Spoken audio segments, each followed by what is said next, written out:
welcome to my channel. I'm Tiffany, a retired librarian turned homeschool mom. And in this video, we're going to be looking at this movie. So this is Brave. This is a Disney Pixar film. This is the first Pixar film with a Disney princess. Yeah, there was lots of issues with that. Apparently, at one point in time, they didn't like her being a Disney princess because apparently she doesn't have a prince. She doesn't have a male love interest. I think she's the only princess. No, she's the only princess until Moana. Moana doesn't have a love interest. So, but she's the first princess who doesn't. She's the first princess who has brothers. But also apparently in the merchandising they were going to make her look more womanly. They didn't do that because they got yelled at by the public. Occasionally the public can make a change, particularly when it comes to Disney and their merchandising. And yes, obviously, Merida is in fact a Disney princess. And a princess. As opposed to Mulan, who is not a princess. And technically Elsa, who's a queen, and then Anna, who's a queen later. But nonetheless. Okay, so in this film, it's the Scottish Highlands. It starts off with Merida and her mom when Merida is still very little. And they're playing around, and that's when her father, eventually a giant bear comes and attacks them. That's when her father loses his leg. And her mother runs off with her on a horse. And then it jumps into the future. Merida is now a teenager. She has 3 little brothers who apparently can get away with everything. And then she goes on a giant rant about how her mother controls every part of her life. What she wears, how she speaks, what she thinks, what she does, what time she wakes up, goes through her mother, Eleanor, pretty much telling her a princess does this, a princess does this, a princess does that, a princess shouldn't do this, and basically driving Merida absolutely bonkers. And then, of course, there's the one day where she is completely free, and it shows her riding off on Angus and running through the hills, shooting her bow and arrow, and just kind of enjoying herself. And then she comes home and finds out, oh, mother's trying to marry me off, and they're having a big festival, and I have to pick one of the eldest sons of one of these 3 other clans. And she's like, I do not want to do this. And her and her mother have a massive fight.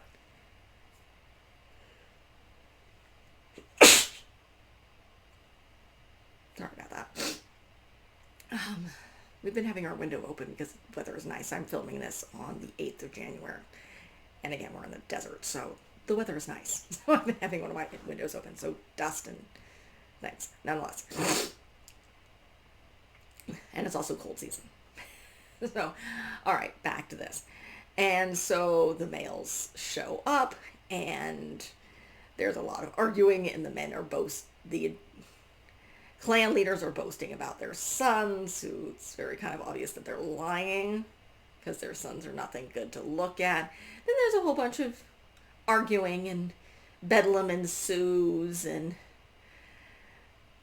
finally Eleanor, Merida's mother, gets things back controlled and announces, yeah, we're going to have a giant festival, and the princess gets to choose the contest where basically which one of these 3 young, rather teenage boys, or 20-something,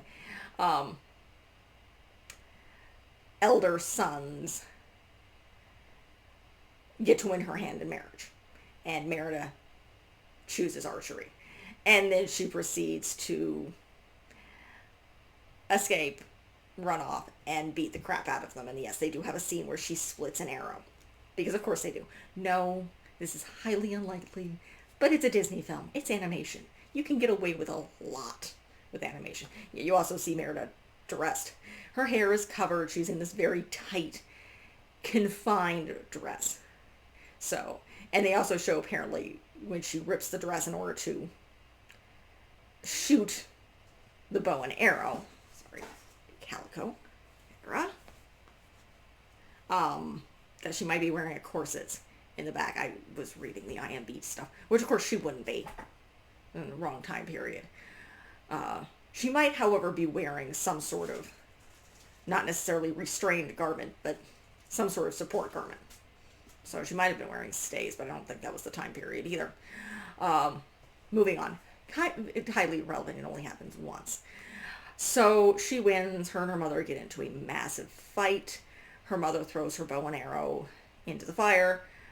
Merida rips the family tapestry that her mother had been working on. And then Merida runs off. And she runs. And then there's this interesting double conversation where Eleanor is trying to talk to Fergus as if he's, which is Merida's father, as if he's Merida, and Merida's trying to talk to her horse Angus as if he's her mother. And you see the massive contrast. And Merida wants to be herself, and she hates her mother for trying to confine her. Her mother just wants Merida to listen and understand that she wants the best for her. But again, they both don't know quite what's the best. Merida then runs off and follows. The other thing that's around here is the will-o-wisps. Now, these are legendary in Celtic mythology. Normally I think they lead you into trouble, but I have to go back to my research on that. But they lead Merida to what really is a witch's house. This is kind of a funny thing because she does carvings with bears, lots of bears, and she's trying to hide that she's a witch and there's magic going on, and eventually Merida convinces her with a talisman that she's wearing around her neck. I will pay for everything. Give me a spell that will change my mother. So she gets her a cake that's going to change her mother. She's not specific. So Merida takes it home. Her mother and her start yelling. It's like, where the heck have you been? There's a giant thing. You have to fix this because you can't marry yourself. You're tearing everything apart because now you're going to cause a war. And then she has her mother eat. Her mother eats the cake because Merida presents it as a peace offering. They get through the mad bedlam that is her mother starts feeling sick. Eventually she gets her mother to her bedroom, and her mother turns into a bear. Now the big thing is, again, her father has one leg because he fought off Mondun, I think is the name. Bring up the bear, because there's a giant black bear. See if there's a voice of the bear. No. But nonetheless, her father's very anti-bear. So now her mother's turned into a bear. And eventually they have to get her out and figure it out. Eventually they get back to the witch's cottage, and there's an answer. Basically, it's mostly empty except for the cauldron, which works as an answering machine. And basically what she puts in the right potion, it's like, there's something I forgot to tell you. One, you have till the second sunrise, so she has 2 days, or her mother will be permanently a bear. And two, basically it's one of those riddle things. You have to repair the bond that, not a really word here. It's not arrogance, but something similar basically broke. Pride, there we go. There's the word. And Merida has no idea what the heck that means. They eventually go, the will-o-wisps show them something else. They go find this old castle. Her mother had always told her this tale of these king with this massive kingdom. He had 4 sons. He split the kingdom, but one of them wanted it all, and it led to ruin. And they find this castle and realize that the spell had been done before. And it had turned this older son into now the enemy bear. He is now the giant evil bear. And apparently he had a choice. He could either use the cauldron that he was given to heal or to destroy. And he chose to destroy. He killed all his brothers and he permanently became a nasty, nasty bear. So they escape. They get back to the castle. They sneak back into the castle. Merida now, by this point, is already realizing she messed up because she sees pretty much all their sort of war going on. She goes in and she's able to make them think it's like once upon a time, you guys all saved each other because you came together to fight off foreigners, which I'm guessing were Vikings. Because again, this is Ireland or Scotland, so the Vikings would be coming over, the Norse would be coming over trying to attack them. So she gets them to calm down. Then she gets back with her mother, and she realizes they have to repair the tapestry. At least that's what she thinks she has to do. And then her father finds her mother, because again, mom is bear. Mom has to. Then there's a giant chase, and Merida's locked in the room because her father thinks I've got to kill her from this massive bear. Turns out her brothers has turned into bears because, of course, they ate the cake because they are the comedic relief. They do not speak throughout the entire film, but they're always stealing food. And I don't know how old they are. They're very little. They're probably about 4, if not like 3. So they were late babies, considering Merida is like a teenager. But moving on, the boys eventually help Merida get the key, get out. She's fixed the tapestry. She runs after them. She gets on Angus with her brothers. She runs. They got her mother tied down. She stops her father first with her bow and arrow, then clashes swords with her father. It's like, I'm not going to let you kill my mother. Her father's like, you're nuts. And then the evil black bear shows up and starts attacking things and is about to kill Merida, and her mother defends her, and there's a whole bunch of battles going on. And eventually they kill the black bear, and you see basically the prince is now released. So he can his soul is free. But the sun is rising. So Merida grabs the tapestry, throws it on top of her mom. Only nothing's happening, and she's crying, and she's apologizing. It's like, I just want you back. And the sun rises, and her mother turns back and is holding her. Finally, her mother is completely naked. Her mother is completely naked, as are her little brothers. So her mother's completely covered. Her mother's now covered in this tapestry. Her father hugs her, then they realize, oh dear, mom is not wearing clothes at all. And of course, the little brothers are completely naked, which is fine because they're like 3-year-olds.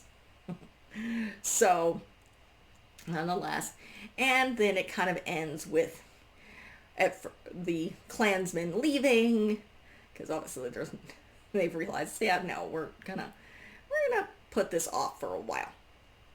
Because obviously Merida would, at least in that festival, eventually would have to marry. But we're going to put that off for a while. Let everybody do some growing first and move on with that. Unfortunately, the twins also get on one of the boats, so it shows Fergus having to be in the rowboat trying to go get his sons, and the mother and daughter riding horses together. Her mother's hair that was was confined. I think it was normally in like twisted braids. While Merida's hair, as you can see, is completely wild. Her mother's hair is now down, and her mother and daughter have repaired their relationship. You also see them making a tapestry that shows Merida and a bear with Merida's hair down, because in the original tapestry, her hair is bound up like her mother's, because that's showing that this is how her mother wants her to be. In the new tapestry, it's her mother accepted Merida for who she is. So I enjoyed this. As a mother of a daughter, it really, and as well as a daughter myself, it resonates. Particularly as a parent, you want the best for your child, and sometimes it's hard to let them be. And in the case of Eleanor, she's trying to protect her child. She doesn't want her daughter to get hurt. And it's hard to let go. My sister has a teenager right now. I'm sure it's difficult to let them grow up. I have a 5-year-old. It is kind of difficult to let me grow up, but she's 5. She still does lots of cuddling. She still wants me to pick her up, though I keep telling her, it's like, I can't keep doing this, kid. You're over 50 pounds. You're getting tall. But as a mother, this is definitely a mother-daughter film, though it can also be seen as a parent film. It's hard to not want to protect your child and mold them into what you want them to be rather than themselves. And you do it out of love, but you've got to let them be themselves because they're not you. they're never going to be you. And that's something that Merida argues with her mother about. My daughter, she has some things in common with me, some things in common with her dad. And trying to protect her is difficult. And I know that's going to be a continuous thing, but right now I'm just trying to keep her alive. She's 5. She has no common sense because she's 5. But I know my sister's dealing with that. I know most parents deal with their children. You try to do what's best for your kid, and sometimes it's not the easiest thing to know what's best for your kid. Do we let them make those mistakes and learn from them, or do we protect them from them? And sometimes we've got to figure out which is which. Because sometimes you do, sometimes you don't. And it's not easy. I really did enjoy this film. This is, of course, Pixar animation. So it's very, very different from any of the Disney princess films I've reviewed yet. As I've already done with Cinderella and Beauty and the Beast in the past couple of years. More recently, I did Frozen 1 and 2. I will be doing The Little Mermaid next. That is my next princess film. But this is the first Disney Pixar. So it has a different animation style than the other films that I'll be reviewing. So as you can obviously see. But this is it's a fun, adventurous Disney family film. But it really does resonate, particularly for mothers and daughters. Because it is it's all about the bond between mother and child. Particularly mother and daughter. Though, of course, as you can see, Merida looks more like dad than mom. Because her hair is red and wild. Kind of like her dad and her brothers. Brothers don't really look like mom either. Mom has dark, much straighter, more of a dark blackish brown straight hair as opposed to the wild locks. And you really do see it with Merida. You see her hair is like, partially it drives me crazy because I'm still trying to get my daughter to brush her hair or let me brush her hair so it doesn't look like a wild mess. So hopefully that doesn't make up with my husband coughing. It's almost 9:30 at night. Hopefully it doesn't wake up the child. Nonetheless, fantastic film. Highly recommend. Definitely not for the younger ones. There's a little bit of scariness in this. Depends on your kid. So that's really it for this review. Again, this is Scottish Braid. Yes, I know it's Irish Heritage Month, but it's not like we have Scottish Heritage Month. So we're doing Celtic stuff for March. Then we're just doing The Little Mermaid. Last month we did African American Heritage Month, so I focused a lot on Africa and the Lion King, because I already did The Princess and the Frog. Or is it yes, it's Princess and the Frog based on the Frog Princess. You can check those videos out. I don't know if I actually covered the story. Nonetheless, moving on. So, if you like what you see, be sure to like and subscribe again. This is the first film of March. I am going to be covering, I believe there's 2 or 3, I think there might be 4 this month. So, I've already filmed 1, which also takes I think I have 1 live action. The other 3 are all animated. So this one, and then I have 2 more that are animation. So, if you like what you see, be sure to like and subscribe. If you would like to join me through the world of fairy tales, because I am going through Disney princesses all through 2025. So, everything is Disney princesses. I've already done a deep dive into both Beauty and the Beast and Cinderella, though I'm going back to Cinderella just because there's a lot of Cinderella to cover. So you can check with those. In January, I covered Frozen. I did Frozen 1. I did Frozen 2. I did some stuff on the Snow Queen. I also started the year off doing Wreck-It Ralph. Because the second one, Ralph Breaks the Internet, has Disney princesses in it. So, nonetheless, like and subscribe, leave a positive comment if you have one, and I hope to see you next time. Thank you.